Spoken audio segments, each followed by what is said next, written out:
안녕하십니까. 신인균의 군사TV 디펜스 브리핑입니다. 이번 우크라이나 전쟁을 계기로 지금 이 러시아를 완전히 고립시키기 위한 미국과 나토의 노력이 이 전방위적으로 진행되고 있는데요. 특히 그 중에서도 인도가 유류 소비 어마어마한 상황에서 이 러시아와 아주 긴밀한 협력을 하면서 러시아의 내구력을 계속 유지시켜주는 그런 큰 역할을 하고 있죠. 그래서 인도를 거기서 좀 떼내기 위해서 보리스 존슨 영국 총리가 가서 노력을 했는데, 그 중에 하나가 바로 인도가 아주 노력을 기울이고 있는 스텔스 전투기 엔진, 이거 템페스트 엔진하고 공동 개발 넣어주겠다라고 했는데, 이 결과 어떻게 되는지 한번 보겠고요. 그리고 터키가 지금 나토 회원국임에도 불구하고 지금 러시아 S-400 추가 도입 이런 이야기까지 하면서 이 나토에 계속 남아 있을지 미지수의 상태가 되어가고 있습니다. 그러다 보니까 미국이 그리스를 전폭적으로 밀어주고 있는데, 그리스가 또 미국제 무기 어마어마하게 공짜로 받게 됐네요. 한번 보겠습니다. 이번 우크라이나 전쟁을 계기로 러시아와 가까워지고 있는 인도를 잡기 위한 영국의 노력이 실패로 돌아가는 것 같습니다.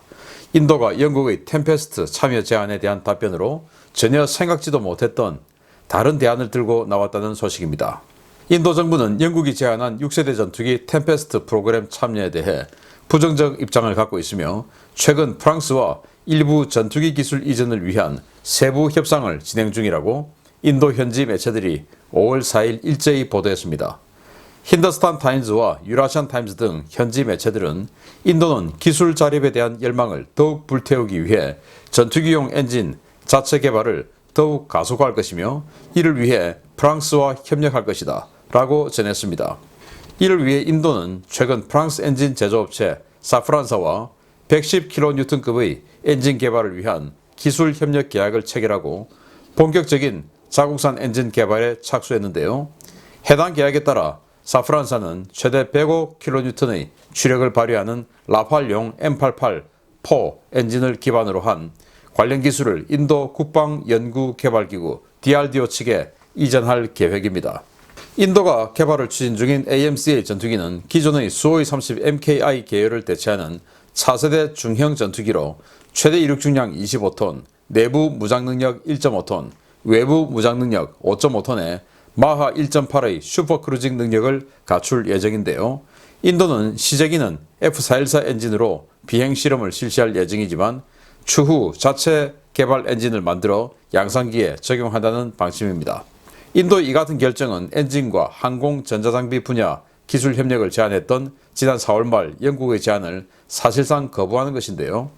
1980년대부터 30년 가까이 F404급 카베리 엔진을 자체 개발하겠다고 프랑스와 협력했지만 결국 실패했던 인도. 과연 이번 결정을 후회하지는 않을지 모르겠습니다. 자, 인도의 자체 개발 스텔스 전투기의 그냥 모형이에요. 모형인데 이거 딱 봐도 우리 한국의 KF-X, KF-20이라고 아주 흡사하게 생겼습니다.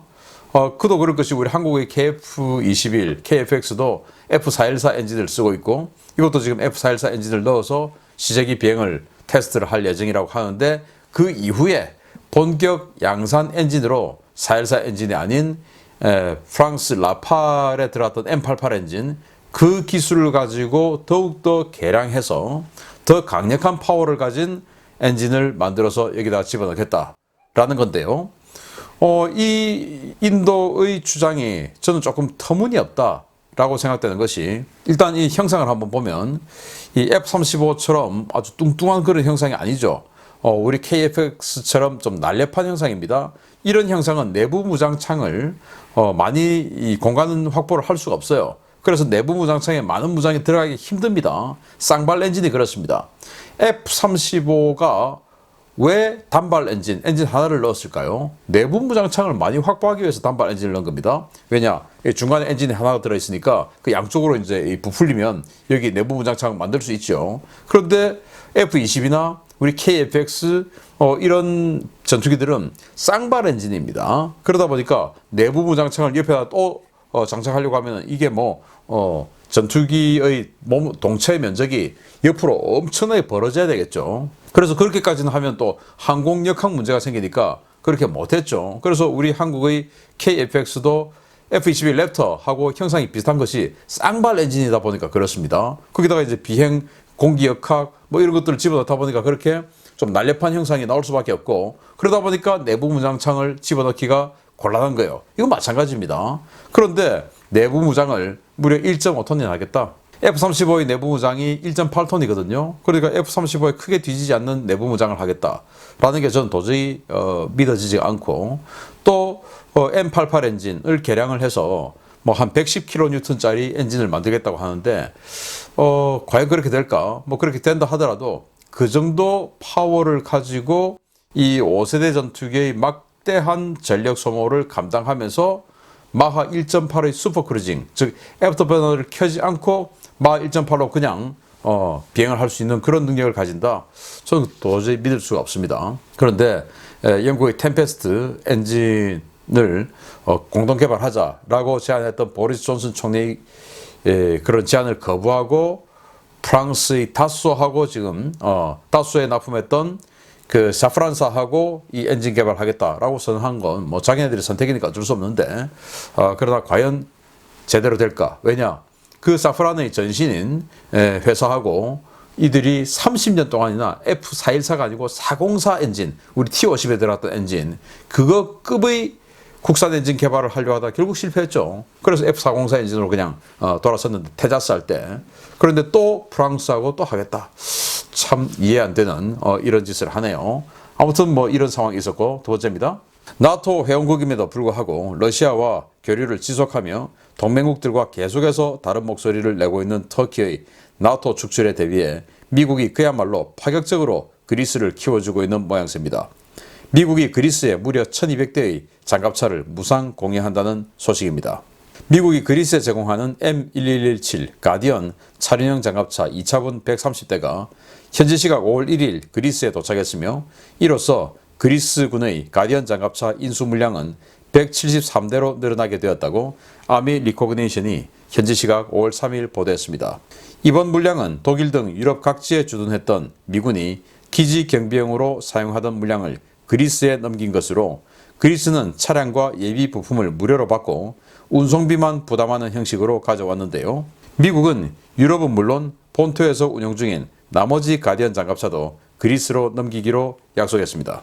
M1117 장갑 보안 차량, 아머드 시큐리티 비클, 약칭 ASV로 불리는 가디언 장갑차는 미군이 육군과 공군의 기지 방어용으로 대량 구매한 차륜형 장갑차인데요.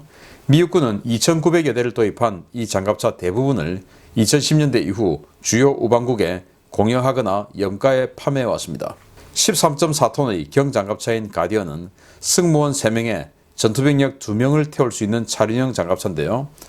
전면 12.7mm 중기관총, 측면 7.62mm 기관총 및 155mm 파편을 방어할 수 있고, 차량 상부에 별도의 총탑을 달아 기지 방어 또는 순찰용으로 활용되는 다목적 장갑차입니다.